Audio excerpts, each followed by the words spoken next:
Today I'm going to show you how to childproof your cabinets by using a sliding cabinet lock. This particular brand can be found on Amazon and I will link it below. But it comes with two parts. Essentially you have the male, the female. So you're going to slide the long portion onto your cabinet knobs.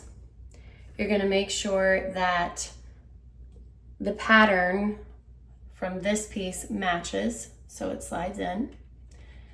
You have to pinch both sides, slide it in until you have a tight fit. And there it's locked. Super easy to unlock. I know some baby proofing items, even adults cannot undo. This one, you simply use both fingers to press in the buttons and slide out.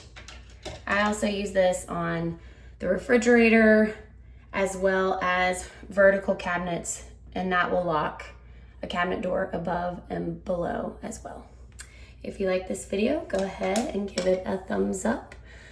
If you have any questions, please leave them in the comments below. Thank you.